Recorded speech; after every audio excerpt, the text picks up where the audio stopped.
और क्वेरी है जी किसी का?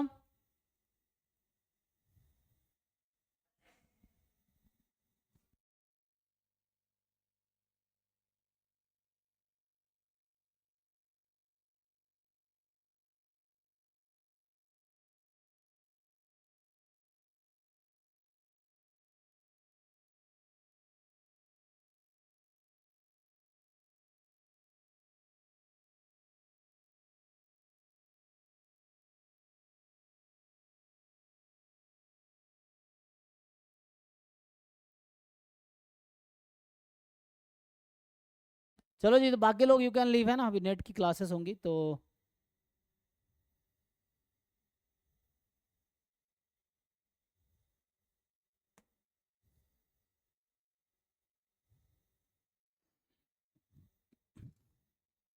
तो कहाँ थे जी हम लोग लास्ट टाइम? जो हम लोग आई थिंक अभी तक जो क्लास हुई है, लास्ट क्लास में क्या हुआ था? अभी हमने है ना जून 2015 के पीवाईक्यू से स्टार्ट किया था। और अभी आई थिंक लास्ट क्लास जहाँ तक मुझे याद आ रहा है, क्या दिसंबर या जून का डिस्कस किया था जी? किसी को आइडिया है क्या डिस्कस हुआ था पेपर? जून या दिसंबर?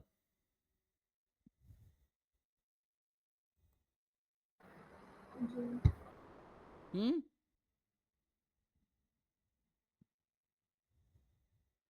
आई थिंक जून का डिस्कस किया था ना, देख लेता हूँ, रुको, ग्रुप में ही होगा।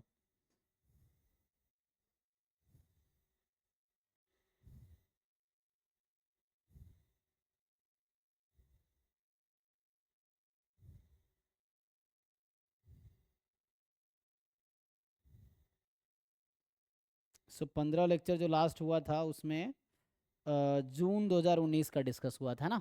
तो लास्ट क्लास में जून 2019, तभी देख लो दिसंबर 2019 का पेपर डिस्कस करते हैं, ठीक है जी। सो अभी हम लोग डिस्कस करेंगे दिसंबर 2019 CSIR नेट PYQ, ठीक है। इसमें भी अभी डिस्कस कर रहे हैं हम लोग पार्ट बी, ठीक है। और उसमें भी यूनिट 4 का सिलेबस।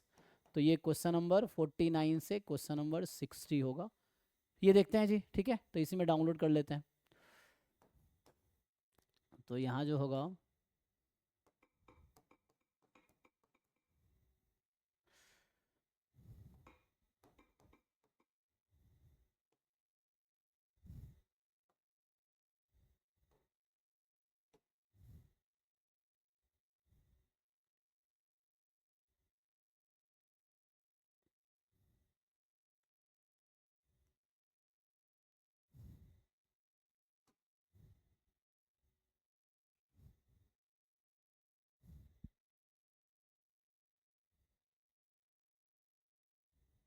ठीक है। सो ये दिसंबर 2019 का, आई थिंक इसके बाद उन्होंने यूनिट लिखना बंद कर दिया था क्या, या उनका वेबसाइट से डाउनलोड कर ले? तो वेबसाइट का देखते हैं। तो वही है।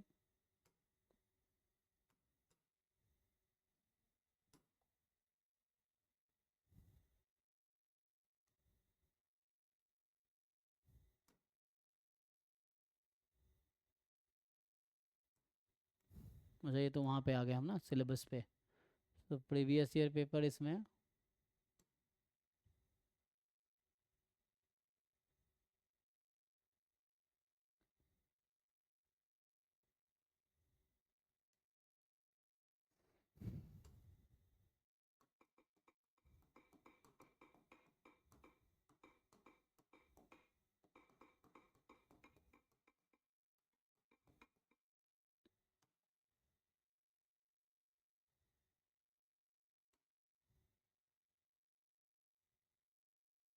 ठीक है। तो यहाँ पे है ना दिसंबर जून 2019 का आ गया। तो हमें चाहिए था, क्या जून लिखा था दिसंबर लिखा था? तो दिसंबर लिखा है ना, तो ये जून का क्यों आ रहा है? आई थिंक यही लग रहा है अवेलेबल है ना, ये तो जून का ही दे रहा है। तो जून का ही है, तो हम जून तो लास्ट टाइम डिस्कस किए थे। चलो इनका ही देख लेते हैं, जो ओपन हुआ वही देख लेते हैं, चलो। तो इसमें देखते हैं कहाँ पे क्या है। तो हम मेनली पार्ट बी वाले क्वेश्चंस करेंगे, है ना।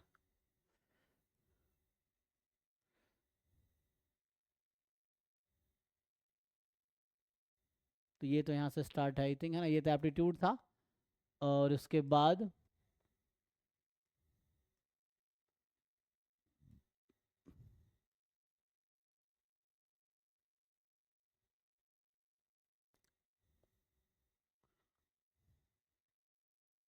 आई थिंक है ना, इसमें हटा रखा है यूनिट 1 2 3 4 ना, इसमें नहीं लिखा था।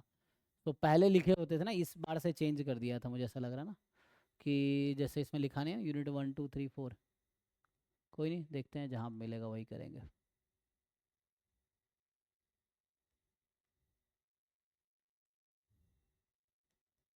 जैसे यहाँ ना स्टैट से क्वेश्चन यहाँ भी दिख रहा है ना, ये जैसे 32 है, तो ये मिक्स्ड है, आई थिंक हमें देखना पड़ेगा। ठीक है, जैसे ये भी है बर्नौली है ना, हाँ, तो यहाँ पे मिक्स्ड है। ठीक है, इधर देखते हैं, ये फैक्टोरियल डिज़ाइन का क्वेश्चन है ये।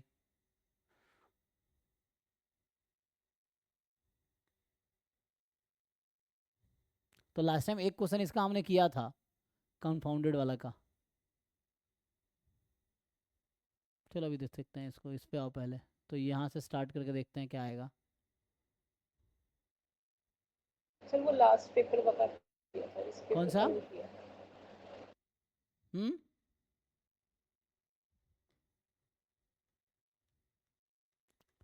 ये सब स्टैटिस्टिक्स ही क्वेश्चन है ना। तो ये क्योंकि यूनिट 1 2 3 4 लिख के नहीं आ रहा, ये सब साथ ही है, स्टैट्स के तो एक साथ ही है सब, तो इसको एक साथ लिख, ठीक है। इनको देखते हैं यहाँ से। ठीक है, इसको मैं यहाँ इंपोर्ट करता हूँ, तो 1 बाय 1 सॉल्व करते हैं, ठीक है। देखो, सो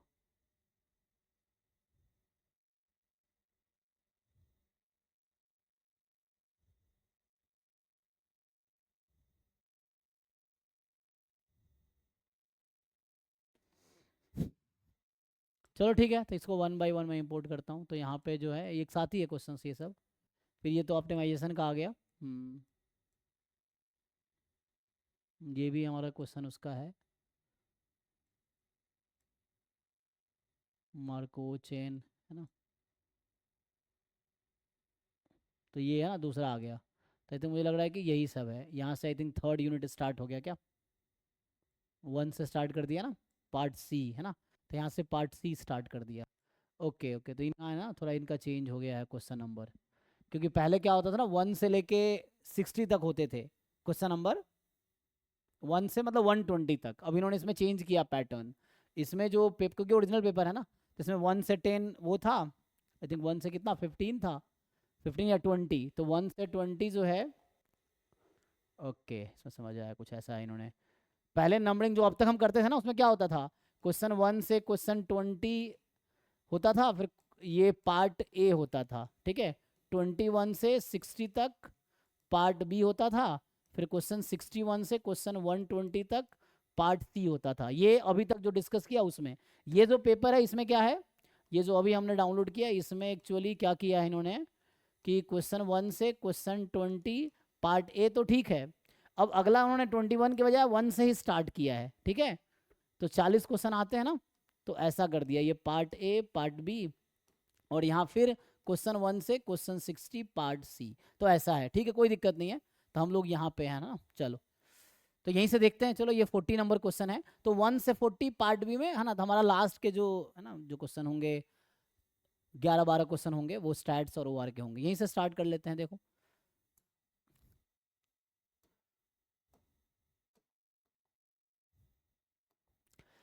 तो ये लास्ट क्वेश्चन से स्टार्ट, ये 40 नंबर है, ठीक है, यहीं से स्टार्ट कर लेते हैं। ये थोड़ा प्रिंट इसका ठीक नहीं लग रहा है ना। देखिए, ये क्वेश्चन कह रहा है कि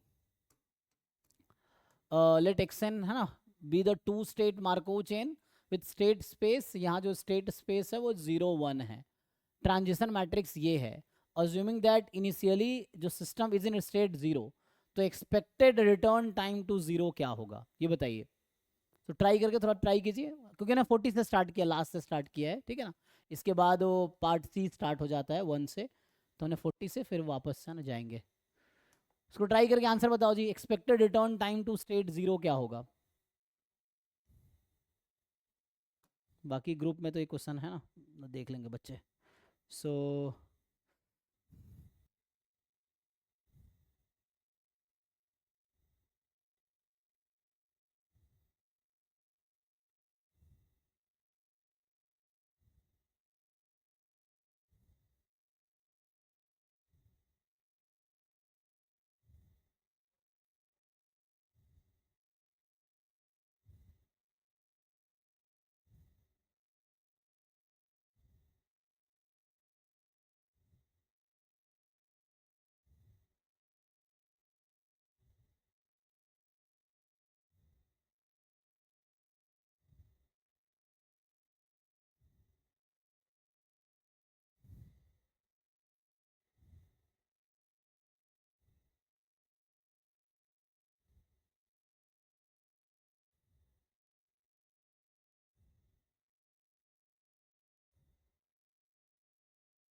कुछ समझ आ रहा है जी?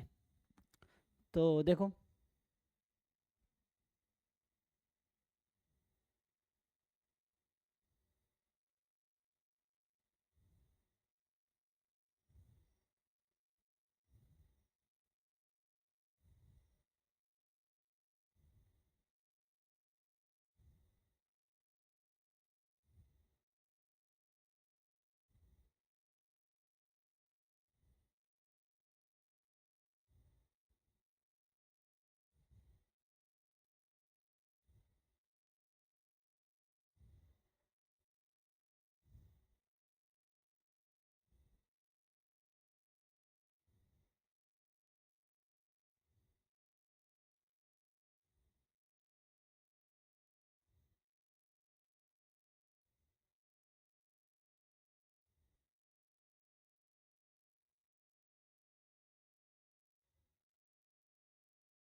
अच्छा इसमें अलग अलग आंसर आ रहा है आप लोग का, एक का ए आ रहा है, एक का टू आ रहा है, ऐसे कैसे? तो एक का ए एक का बी ऐसे कह रहे हैं ना?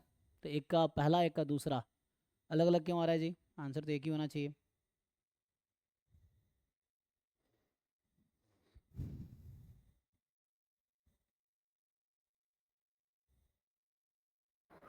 हाँ सर 5/2 आ रहे हैं।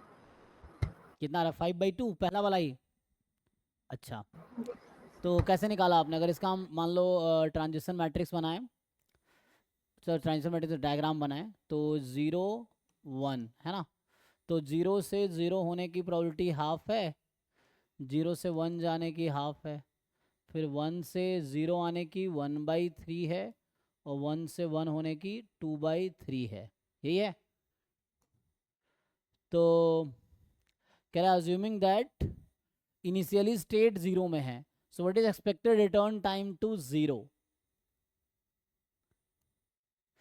कैसे किया आपने बताइए, जिन लोगों ने सॉल्व किया है क्या अप्रोच है आप लोगों का? सर स्टेशनरी डिस्ट्रीब्यूशन निकाल के एक्सपेक्टेड वैल्यू 1/5 अच्छा, वैल्यू। तो स्टेशनरी डिस्ट्रीब्यूशन निकाल के तो एक्सपेक्टेड वैल्यू 1/this। अच्छा ठीक है, तो ये है ना अपीरियोडिक है और इरिड्यूसिबल है। तो क्या आएगा स्टेशनरी? कई सारे अप्रोच है ना, 2 3 अप्रोच है, चलो एक एक तरीके देखते हैं कोई, क्योंकि इसको कई तरीके से सॉल्व किए जा सकते हैं।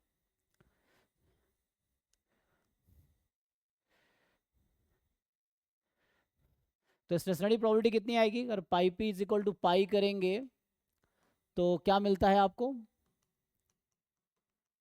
सॉल्व करके बताइए क्या आता है। क्या आएगा? 2/5 3/5 ऐसा? सॉल्व कर देखो जी।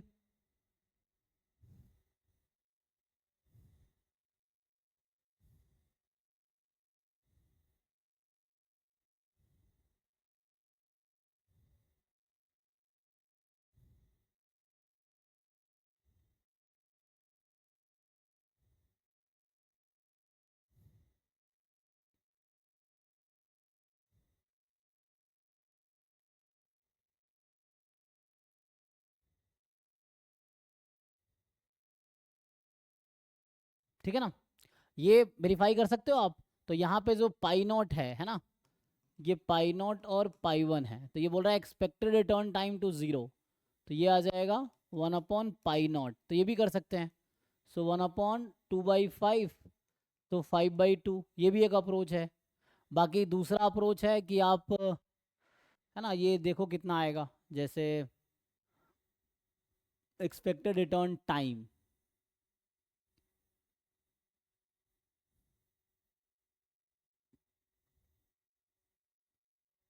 कुछ इस तरह डेफिनेशन इसका क्या होता है अगर इसको डिफाइन करें।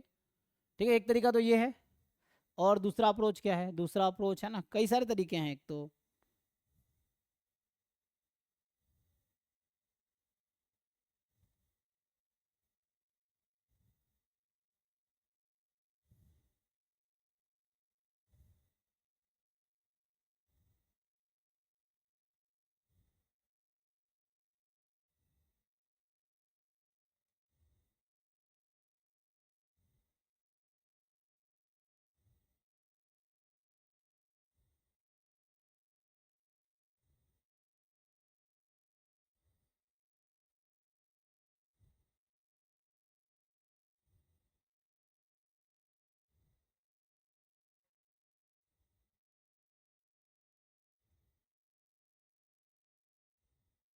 तो ये आई थिंक आसान अप्रोच है, बाकी अप्रोच मुश्किल होगा, है ना, अगर आप कोई दूसरा अप्रोच लगाएंगे तो थोड़ा डिफिकल्ट होगा, तो ये आसान है यहाँ पे। ये वेरीफाई कर लेना जी, ये सही आएगा ना, तो बस ये मल्टीप्लाई करो, पाई पी आपको दे ही रखा है, पाई पी इक्वल दिस, कन्विंस है सब लोग। या दूसरे अप्रोच से भी करोगे बट वो लेंदी होगा, इससे तो डिफिकल्टी होगा। चलो 39 पे आते हैं। 39 जो कह रहा है कि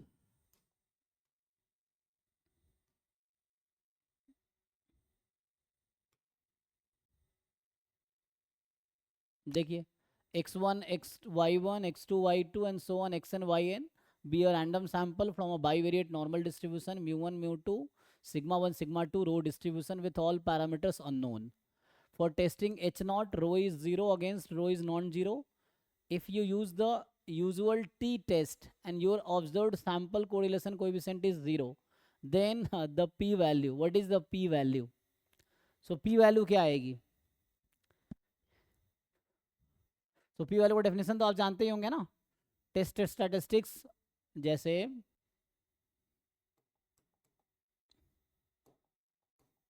पी वैल्यू ऐसे तो है ना, test statistics more than equal to its observed value, अगर है ना राइट टेल्ड है तो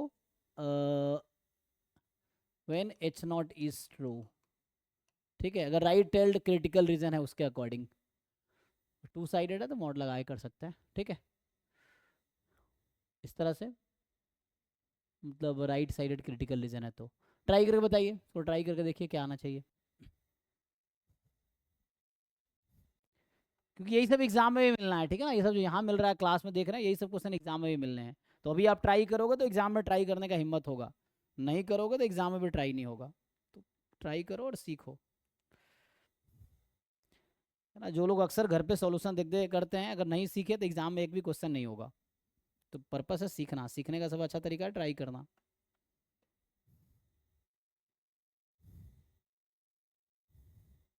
तो ये सॉल्यूशन रटने से थोड़ी होगा, किसी ने करा दिया आपने रट लिया तो उससे थोड़ी आएगा।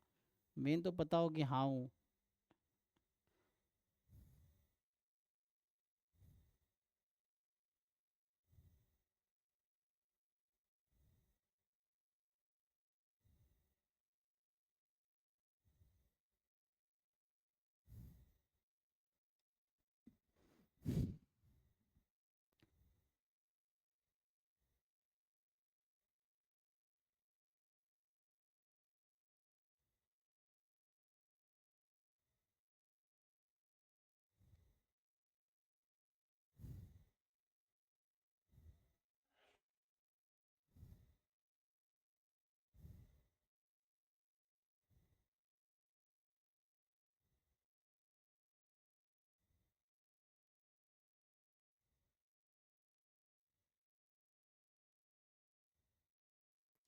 यहाँ तो है ना रो, हालांकि रेंज तो रो का होता है -1 to 1, है ना, ये रेंज है। और यहाँ है रो इज नॉन जीरो, तो इसका मतलब यहाँ टू साइडेड क्रिटिकल रीजन आएगा, है ना। तो इसका क्रिटिकल रीजन कुछ, अगर मॉड है टू साइडेड है तो यहाँ मॉड लग जाएगा और कुछ डिफरेंस नहीं आएगा। जैसे अगर टू साइडेड क्रिटिकल रीजन है तो यहाँ बस मॉड लग जाना है, कि जैसे मान लो वन साइडेड है ना, राइट टेल्ड के लिए वो था, अगर टू साइडेड है तो बस आप मॉड लगा दो। मान लो है ना, इस टाइप के दोनों साइड अगर क्रिटिकल रीजन है, सो चूंकि सिंपल वर्सेस कंपोजिट है, यहाँ नॉट इक्वल टू का केस है, तो यहाँ टू साइडेड क्रिटिकल रीजन आएगा।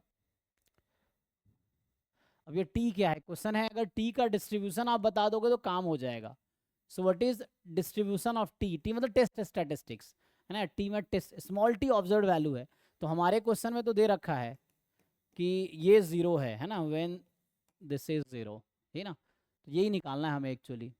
स्मॉल टी क्वेश्चन में ही जीरो दे रखा है, स्मॉल टी की वैल्यू ऑब्जर्व वैल्यू जीरो है। अब ये टी क्या होगा और इसका डिस्ट्रीब्यूशन क्या होगा ये देखना है आपको, कि what is T and what is it's distribution.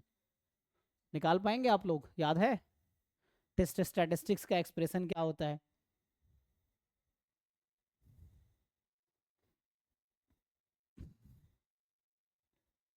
और यहाँ क्या बात कर रहा है, सिंपल सैम्पल कोरिलेशन कोएफिशिएंट के बेस टर्म्स में, है ना। If you use the usual T test and observed sample correlation coefficient is zero, then P value क्या होगी?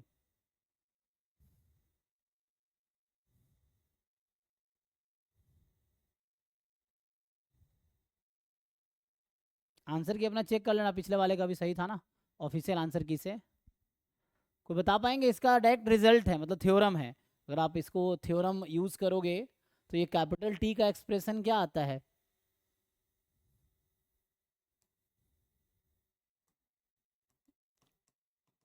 देखो थ्योरम चेक करो बुक में क्या है थ्योरम। तो ये जो हम लोग चेक कर रहे हैं सैम्पल कोरिलेशन कोएफिशिएंट का,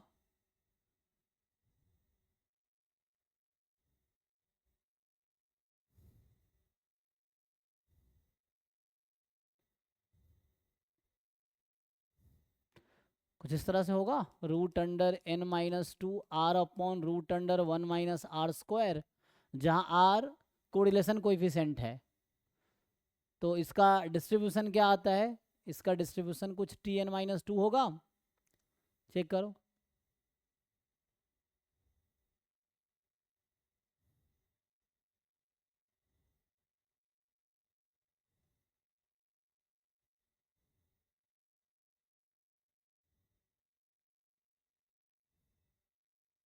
सही एक्सप्रेशन ही, एक्सप्रेशन चेक करो। अगर ये मेनली ये थ्योरम है तो आपको थ्योरम देखना है कि rho is zero against rho is non zero, इसका क्रिटिकल रीजन क्या आता है बाई वेरिएट नॉर्मल वाले है ना टॉपिक में, तो इससे आई थिंक ऐसा कुछ आएगा। और टी का ये डिस्ट्रीब्यूशन है तो ये प्रोबेबिलिटी तो वन आ जाएगी पूरी।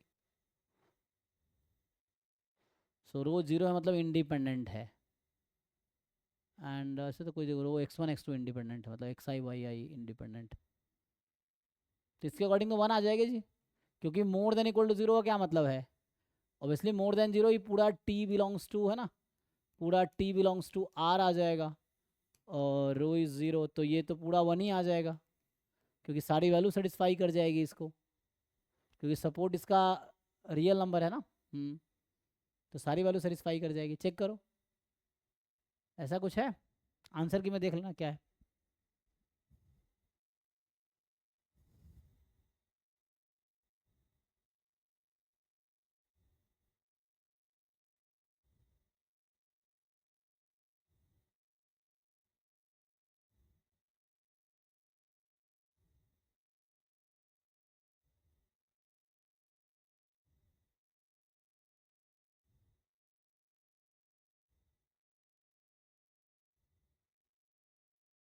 है ना, टी डिस्ट्रीब्यूशन ऐसे ही बता रखा है, तो टी टेस्ट यूज़ कर रहे हैं ना यहाँ से, तो टी ऐसे ही बता रखा है, ऑब्जर्व वैल्यू जीरो दे रखा है, तो मॉड टी मोर देन इक्वल जीरो मतलब टी कोई भी रियल नंबर हो सकता है, तो वन ही आ जाएगा, ठीक है, तो मेरे हिसाब से ये आना चाहिए, देख लो।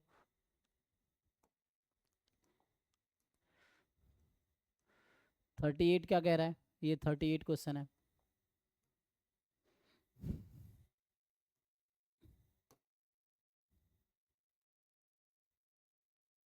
ठीक है, ये 38 क्वेश्चन है, देखिए कि there are three urns U1 U2 U3 each with balls of two colour, U1 contain ना, यहाँ U1 है, so U1 contain 2 white ball 3 black ball, ऐसा है ना, ऐसा है. So U1 3 white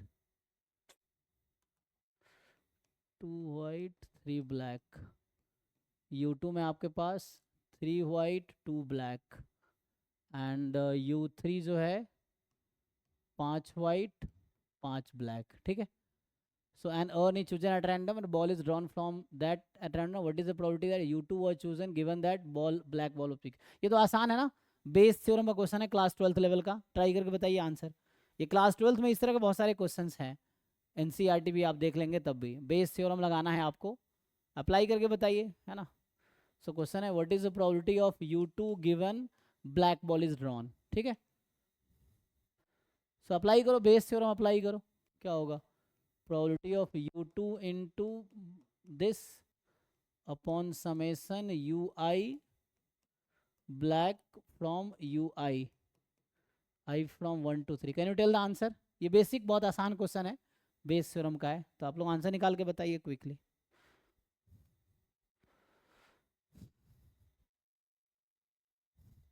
सॉल्व करके, है ना, क्योंकि इस तरह क्वेश्चन भी वहां आएगा, तो इस तरह क्वेश्चन तो आप इजीली कर लोगे.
आ जाएगा जी. कितना आया? बी आ गया आपका. ठीक है, देखिए जी.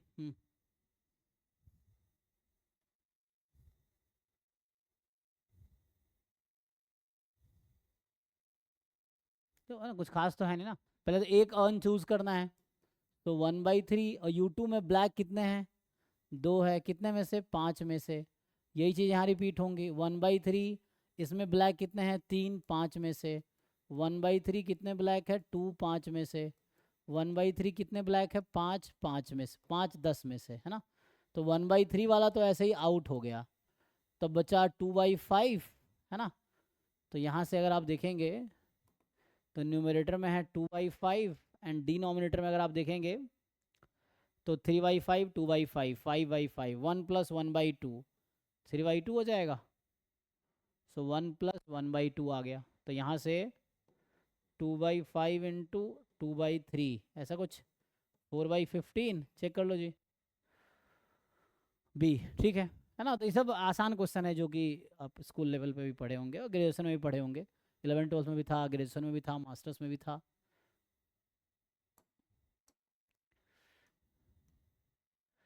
37 देखिए. ये ट्राई तो आसान है. तो इस तरह क्वेश्चन भी, हालांकि है ना, आपने कैलकुलस जब अगर पढ़ते हो आप, रियल एनालिसिस उसमें भी नहीं आता. तो निकालिए.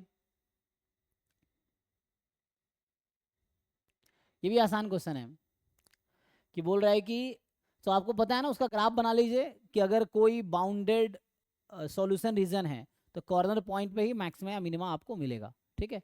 सो यू ड्रॉ दैट. सो ये कह रहा है कि x 0 से 10 है एंड y 0 से 5 है. तो ये मान लो रीजन है. तो पूछ रहा है कि बताओ इस रीजन में minimum value of this function क्या होगी. सो अकॉर्डिंग टू क्वेश्चन कि जो भी लीनियर प्रोग्रामिंग प्रॉब्लम है उसमें अगर सॉल्यूशन रीजन बाउंडेड है तो solution will be found at the corner points. Corner points क्या क्या है? 10 0, तो ये 10 0 है, ये 10 5 है, ये आपका 0,5 है, ये 0 0 है. Can you find this? बताइए इन चारों कॉर्नर पॉइंट में से किस पॉइंट पे आपको मिनिमम वैल्यू मिलेगी। तो ये 4 पॉइंट है, कॉर्नर पॉइंट, 1 बाय 1 पुट करो, देखो स्मॉलेस्ट वैल्यू कहाँ मिलेगी हमें। ठीक है, 10 0, 10 5, 0 5, 0 0। So what is the minimum value that you can get?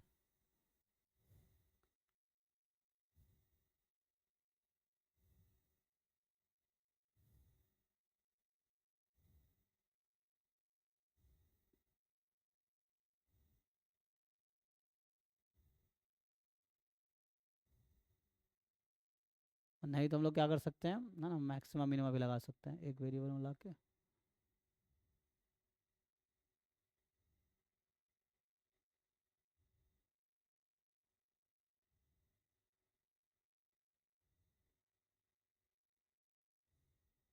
वैसे देखें तो अगर हम x को 0 रखते हैं, सो -5y+10, तो 5y बिटवीन 0 to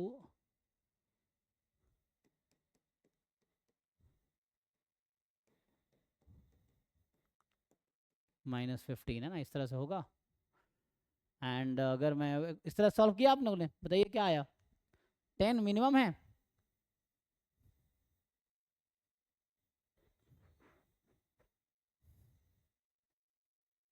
यहाँ तो -15 भी आ जा रहा है, चेक करो। जैसे 0 0 के करस्पॉन्डिंग हमें 10 मिलेगा, 10 0 के करस्पॉन्डिंग 50 मिल गया, 0 5 के करस्पॉन्डिंग -15 नहीं मिल गया, एंड 10 5 के करस्पॉन्डिंग 40 -25 + 10, तो 50 -25 25, तो -15 मुझे मिनिमम मिल रहा है जी, चेक कीजिए, है ना। सो -15 इज द मिनिमम वन। ठीक है, आपको 4 कॉर्नर पॉइंट है, 0 0, 10 0, 10 5, 0 5। तो इन चारों कॉर्नर पॉइंट को 1 बाय 1 यहाँ पुट करना है, और जिसपे स्मॉलेस्ट है ना, किसी एक पॉइंट पे ही, मतलब जिसपे स्मॉलेस्ट आएगी वो पॉइंट ऑफ मिनिमा है, जिसपे लार्जेस्ट आएगी पॉइंट ऑफ मैक्सिमा है।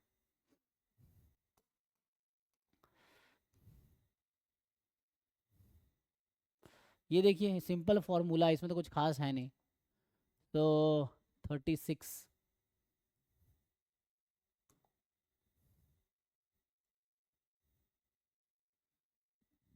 ये सिंपल फॉर्मूला है जी, बताइए।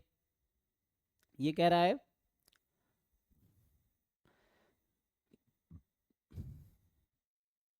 to draw a sample of size n using a without replacement scheme from a finite population u1 u2 un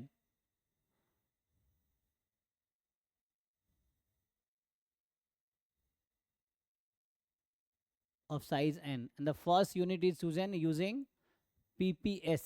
ठीक है, so the first unit is chosen using pps scheme, and the remaining n-1 unit are drawing using simple random sample without replacement। ठीक है, so first unit ना probability proportion to sample, and second है simple random sample without replacement, then the probability that unit 2 is included in the sample। तो simple formula है, लगाइए इसको, बताइए मुझे क्या आएगा।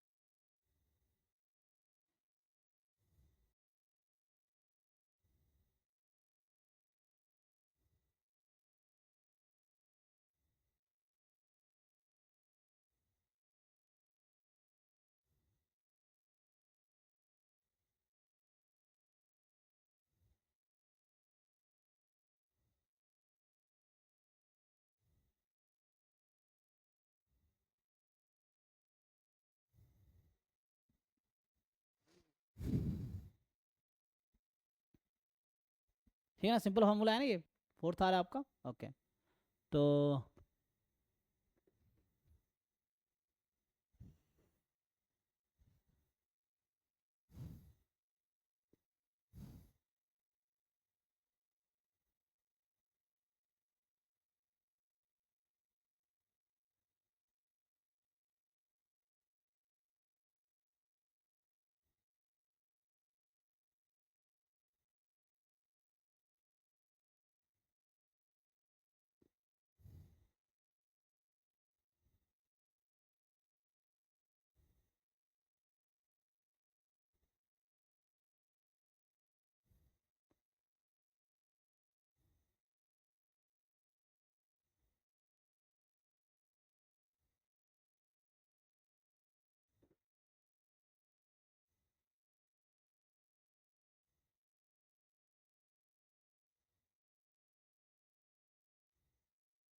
बताइए जी, इसमें क्या होगा एक्चुअली, या तो दो तरीका जैसे ये है, इसने कहा है कि पहला यूनिट जो आप सेलेक्ट करेंगे वो इस स्कीम के अंदर, तो जैसे दो केसेस हैं इसमें, ये बोला है ना कि U2 is included in sample, ठीक है, इसका क्या मतलब हुआ, तो इसका ये मतलब हुआ एक्चुअली कि या तो पहली बार में U2 सेलेक्ट हो गया, तो प्रोबेबिलिटी क्या होगी, P2, है ना, या पहली बार में सेलेक्ट नहीं हुआ, एंड तो पहली बार में सेलेक्ट नहीं हुआ तो नेक्स्ट में सेलेक्ट होने का क्या चांस है, अच्छा मुझे सेलेक्ट करना ही होगा, है ना, बाकी जो n-1 है उसमें से सेलेक्ट करना ही होगा हमें, ऐसा कुछ होगा जी। सो पहले हमने फर्स्ट में मान लो नहीं आया, अब फर्स्ट है ना, P2 is selected in the first unit में ही U2 आ गया, या फर्स्ट यूनिट में U2 नहीं आया तो नेक्स्ट में क्या होगा, simple random sampling without replacement होगा, है ना। सो तो बाकी हमें विदाउट रिप्लेसमेंट है ना, तो U2 तो बाहर हो चुका है, तो इसका क्या मतलब, बचे कितने यूनिट है हमारे पास, n-1, क्योंकि U2 है ना बाहर हो गया,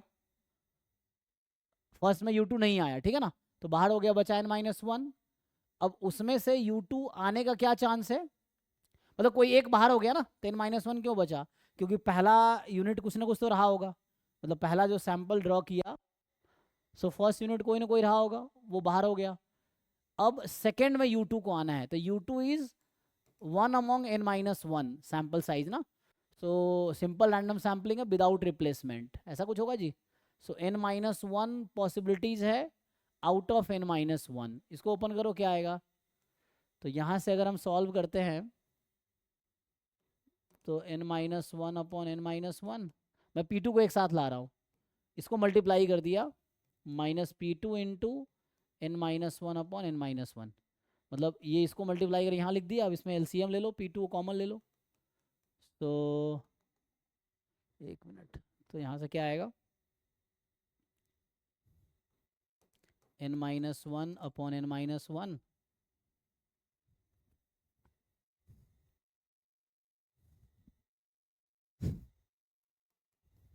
P2 कॉमन निकाल लो, क्या ऐसा आएगा, P2 कॉमन ले लिया तो 1 माइनस, तो 1 1 कैंसिल, ऐसा कुछ आ जाएगा जी, तो ठीक है फिर, हाँ यही आ जाएगा फोर्थ वाला।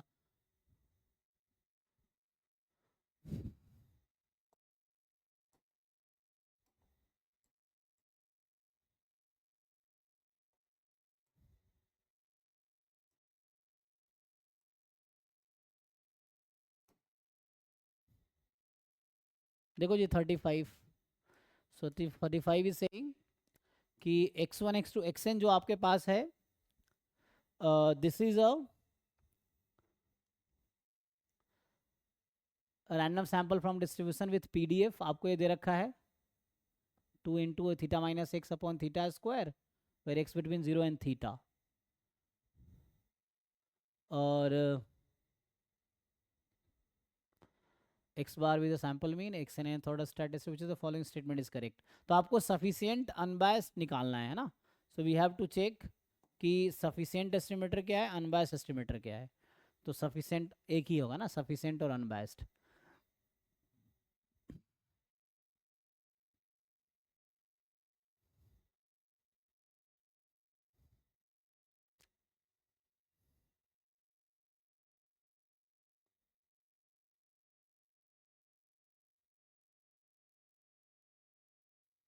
निकालिए जी. तो कई सारे तरीका है ना, अनबायस्ड चेक करना आसान लग रहा था, अनबायस्ड चेक कर लो पहले, तो उसके लिए ई एक्स निकालना पड़ेगा हमें, है ना. तो यहाँ से अगर आप ई एक्स निकालेंगे तो कैसा आएगा जी, x into 2 into theta minus X upon theta square D X 0 to theta. Can you integrate कि ई एक्स क्या आएगा, तो इसको अगर हम सिंप्लीफाई करेंगे 2 अपॉन थीटा स्क्वायर बाहर 0 से थीटा, तो x को इनसाइड शिफ्ट कर देते हैं, theta X minus X square D X ही बचेगा.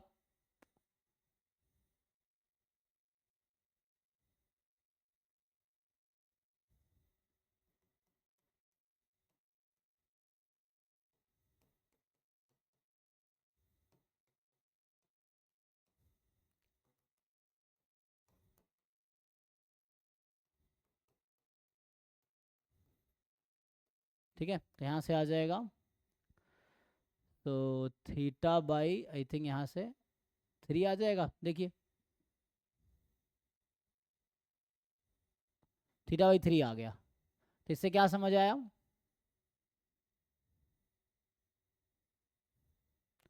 तो हम लोग ये जानते हैं ना कि ई of x bar population mean वही हो जा जो होता है जो ई ऑफ x1 होगा. x1 मतलब फर्स्ट यूनिट है ना, मतलब फर्स्ट रैंडम वेरिएबल जो है सैंपल में, तो ये आ जाएगा दिस इज थीटा बाई 3. तो यहाँ से expectation of 3x bar is theta. क्या ये कैलकुलेशन ठीक है, एक बार चेक कर लो.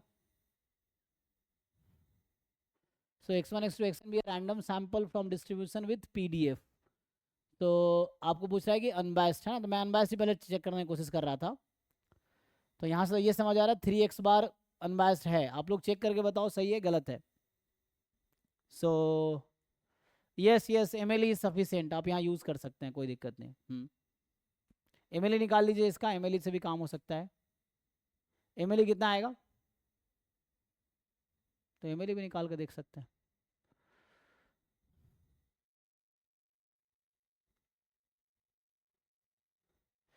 जनरली बुक में कुछ जगह देखा मैंने अंडर सम रेगुलरिटी कंडीशन लिखा रहता है, बट कुछ जगह डायरेक्टली लिखा रहता है एम एल सफिशियंट, ये चीज़ है.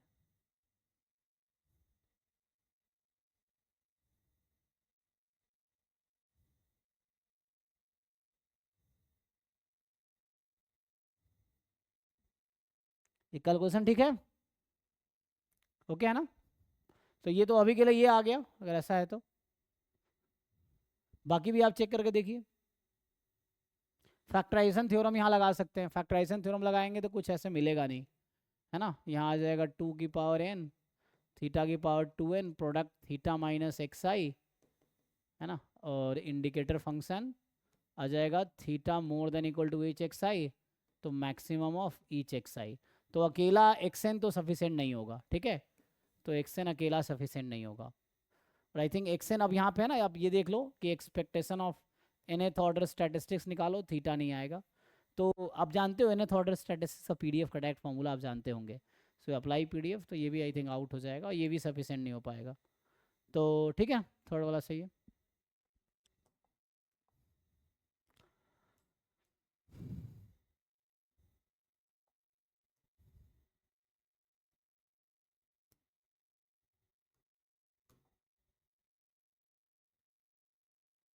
थर्टी फोर देखिए, X Y with independent exponential random variable mean 1 by lambda and mu, है ना. तो मतलब रेट इसका लैम्डा और म्यू है, तो एफ एक्स लैम्डा ई की पावर माइनस लैम्डा एक्स, ऐसा है।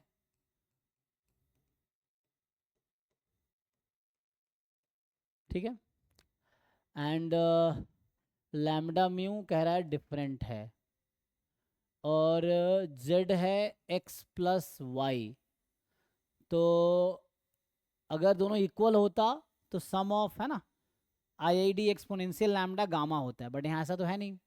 तो पूछ रहा है कि बताओ P D F of X plus Y क्या आएगा, निकाल पाएंगे? ट्राई करके देखो पहले।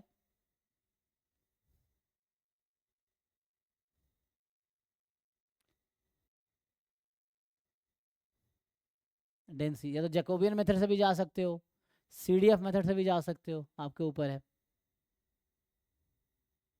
ये बेसिक ट्रांसफॉर्मेशन का क्वेश्चन है ना।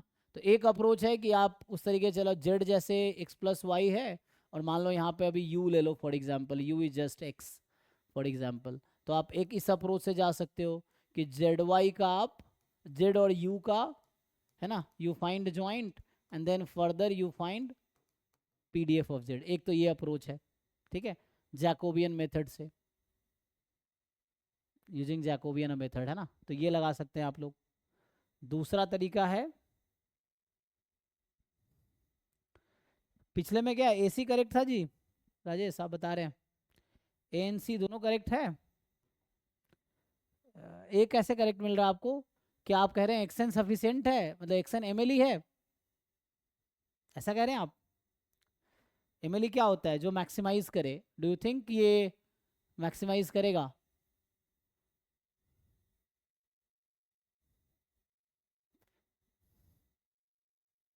ठीक है ना, एक ही ऑप्शन करेक्ट होगा यहाँ, सिंगल करेक्ट है, तो दो ऑप्शन तो करेक्ट हो नहीं सकता। ठीक है, ये पार्ट बी हम लोग सॉल्व कर रहे हैं, पार्ट बी में सिंगल ऑप्शन करेक्ट है।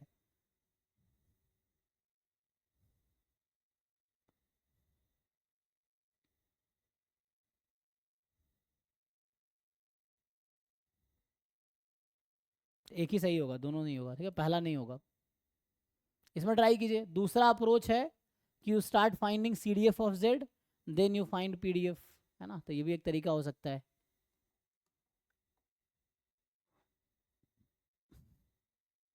द सेकेंड अप्रोच इज, है ना, जेड है एक्स प्लस वाई, तो यू स्टार्ट फाइंडिंग दिस,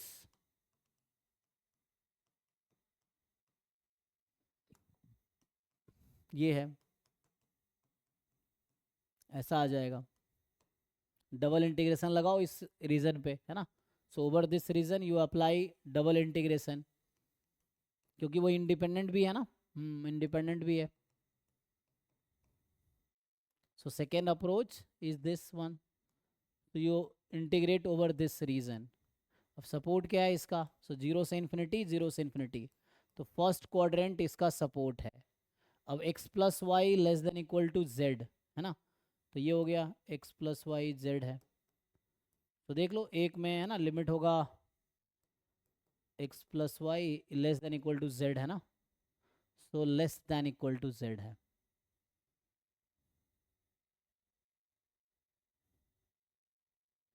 तो मतलब है ना, मान लो वन जैसे होता है, क्या करते हैं, इसके ऊपर हम लोग इंटीग्रेट करते हैं, तो ठीक है, less than equal to Z है, तो ऐसा कर लो।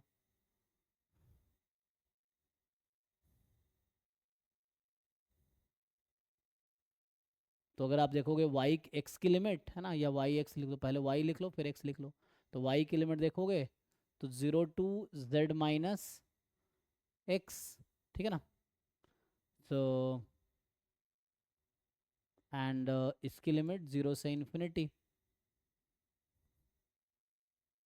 या अगर ऐसे लिखोगे तो प्रोजेक्शन लेंगे फिक्स करके, तो 0 to z करना पड़ेगा ना, क्योंकि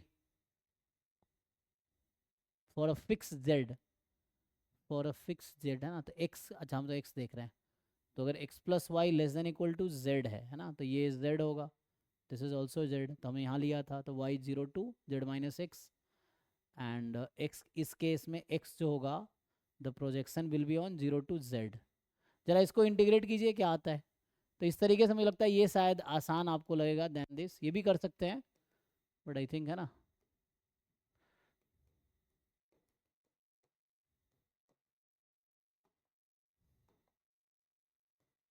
और तीसरा तरीका ये है कि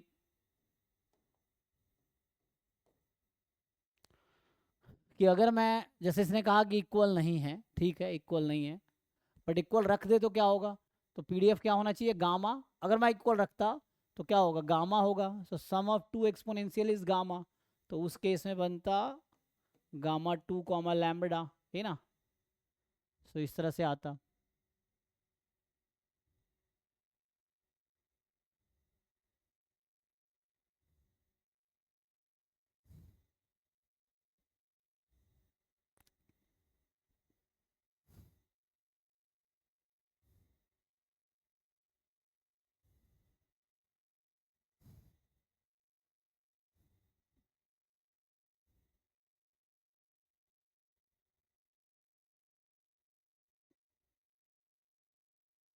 ठीक है, तो ये गामा टू तो 1 ही हो जाएगा। जेड की पावर n-1।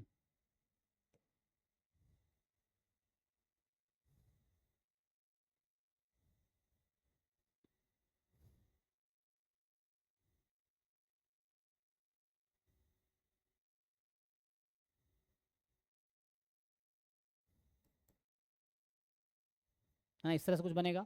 तो लैम्डा म्यू इक्वल रख के देखते हैं क्या बनता है।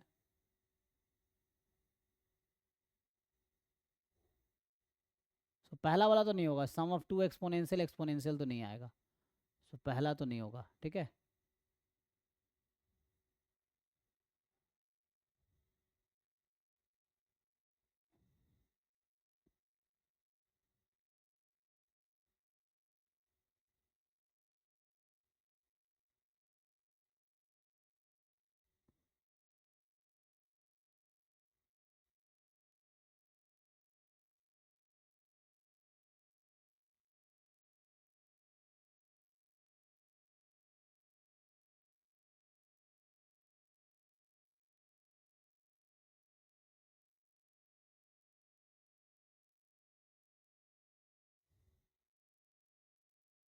एनीवे इंटीग्रेट करके देखो जरा क्या आता है, आएगा क्या, कुछ आएगा जी, सॉल्व करके बताइए।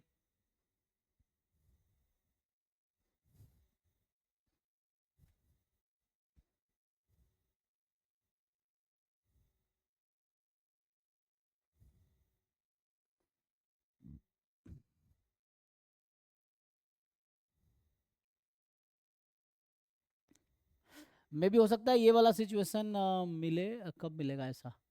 हाँ इक्वल तो है नहीं।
ठीक ना, इससे इफेक्ट पड़ेगा है ना। तो यहाँ पे हमें लैम्डा और म्यू इक्वल नहीं है, तो इसमें ना कहीं ज़रूरत पड़ेगी इस चीज़ की, जब आप इंटीग्रेट कर रहे होंगे मे बी।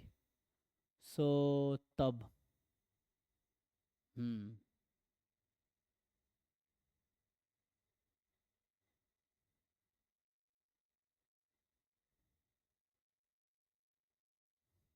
ठीक है, इक्वल का अलग केस है, डिफरेंट के लिए अलग केस होगा। तो इक्वल वाला केस यहाँ वर्क नहीं करेगा, ठीक है ना, इक्वल के लिए डिफरेंट केस होता है। तो ये यहाँ पे देखो इंटीग्रेट करके इसको क्या आता है, इंटीग्रेट करो आप लोग थोड़ा और बताओ कितना आएगा। नहीं तो सीडीएफ के थ्रू जाओगे तब भी कन्वोल्यूशन मेथड से ना।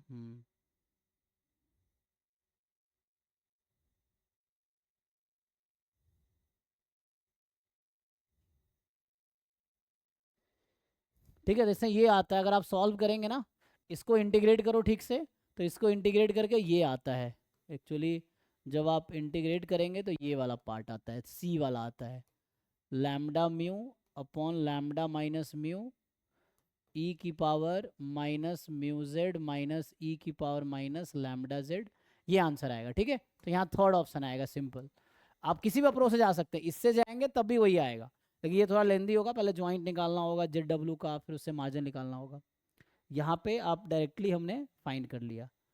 अब किसी को डाउट है तो पूछिए। ठीक है, तो ये आ जाएगा सीधा सीधा।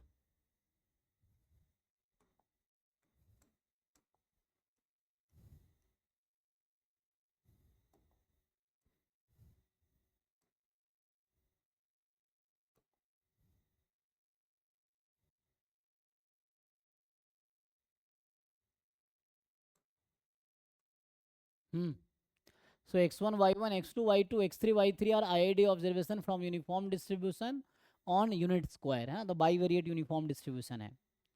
और कह रहा है what is the probability that the rank correlation between x I and Y I value is 1। तो बताना है कि rank correlation between x I Y I 1 होगा। ट्राई करो, इसको ट्राई करके देखो, नहीं तो फिर मैं करता हूँ।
वन ना।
सो रैंक कोरिलेशन का रेंज क्या होता है, -1 to 1 है ना। तो है ना, rank correlation between x I Y आई क्या हो सकता है, -1 to 1 ना। एंड यहाँ पे ये आपका सपोर्ट यूनिफॉर्म 0 1 है ना। तो ये है x, ये है y, this is a support,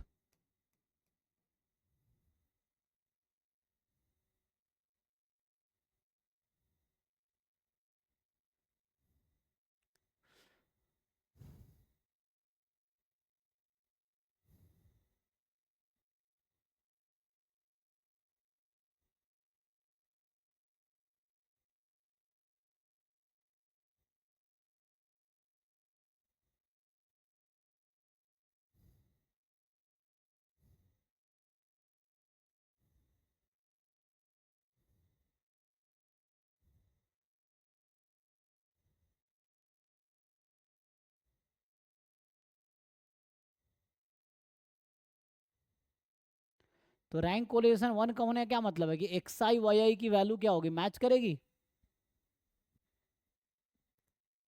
so x I and Y i are equal, इसका ये मतलब है ना।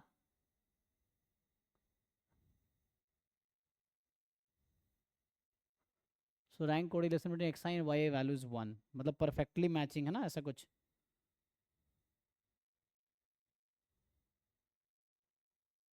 रैंक विल मैच ना। So rank correlation between x आई है ना, तो 1 तब होगा कि when x i x one x two x three and y one y two y three have same order, ये मतलब है ना कि प्रोबेबिलिटी जो बोला है रैंक कोरिलेशन इज 1, इसका मतलब है x1 x2 x3 and y1 y2 y3 have same order, है ना।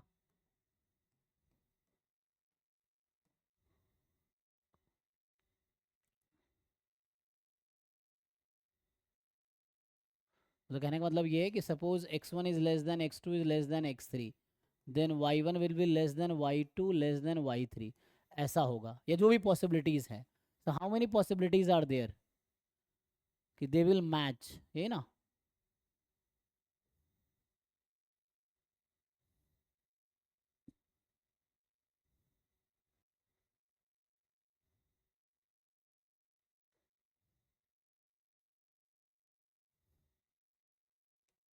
क्योंकि है ना रैंक जो है 1 है, मतलब परफेक्टली रैंक्ड है, तो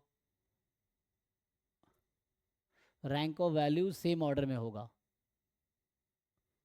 तो जिस भी ऑर्डर में होगा ना उसी ऑर्डर में ये भी होगा।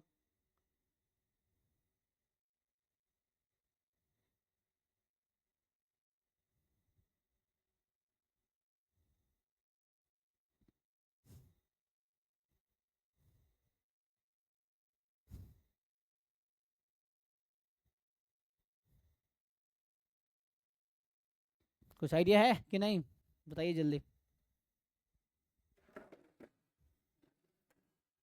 हम्म,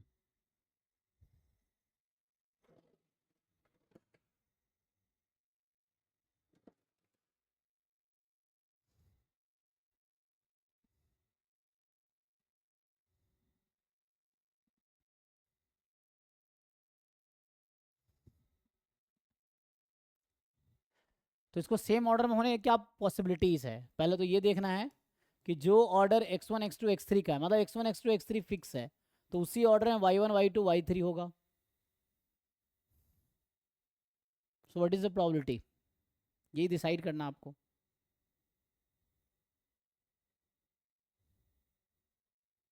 एंड दोनों इंडिपेंडेंट रैंडम वेरिएबल है ना, सो एक्स वाई इंडिपेंडेंट है।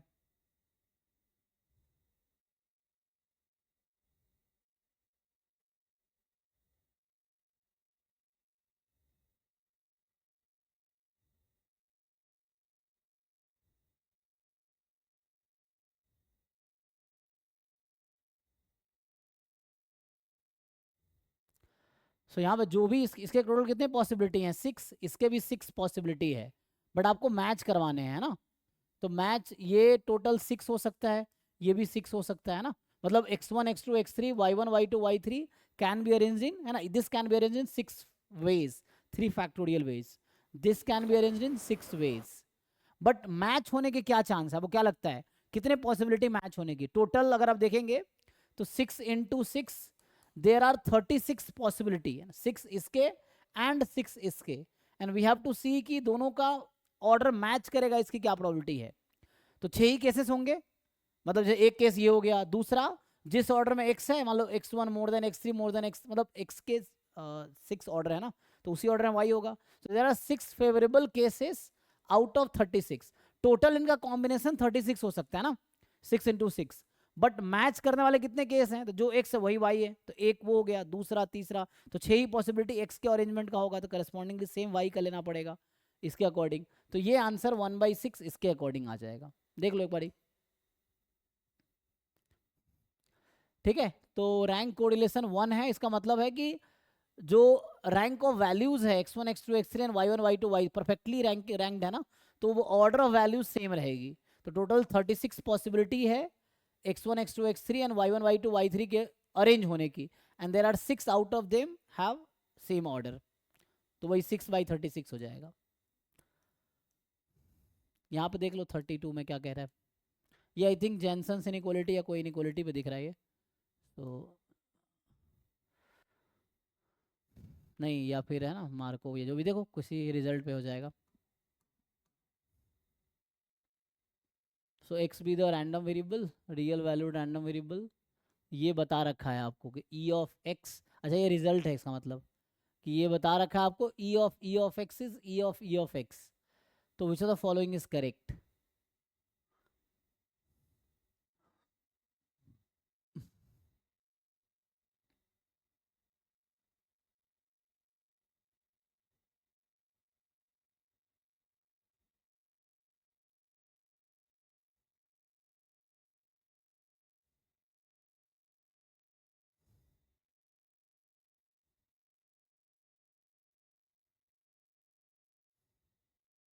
तो डायरेक्ट कोई रिजल्ट है ये जो कि यूज होगा, ठीक है।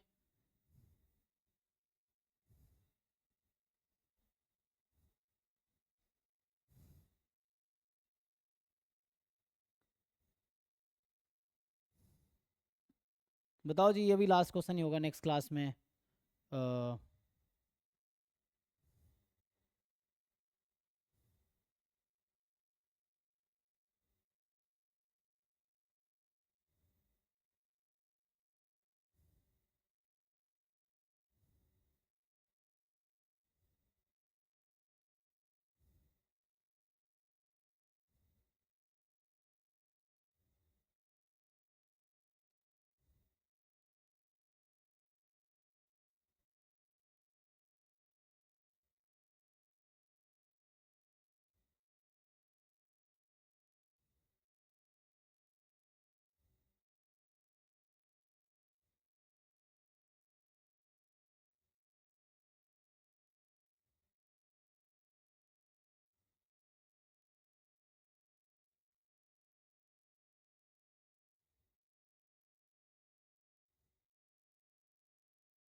ट्राई करो जी, इसको कल देखते हैं ना।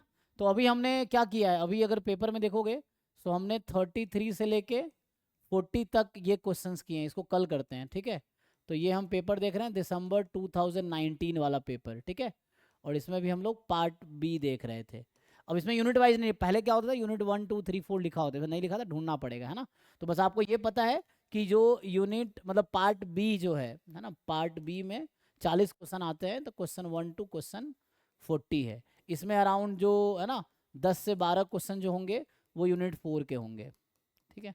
अराउंड हाँ 12 क्वेश्चन, 10 टू 12 क्वेश्चन यूनिट 4 के होंगे, ठीक है ना। पहले तो फिक्स होता था 49 टू 60, ठीक है ना। तो इस तरह से तो 11 क्वेश्चन होते थे ना, 12 क्वेश्चन ना, 12 क्वेश्चन अराउंड आए थे, मुझे लगता है एग्जैक्ट 12 क्वेश्चन होंगे।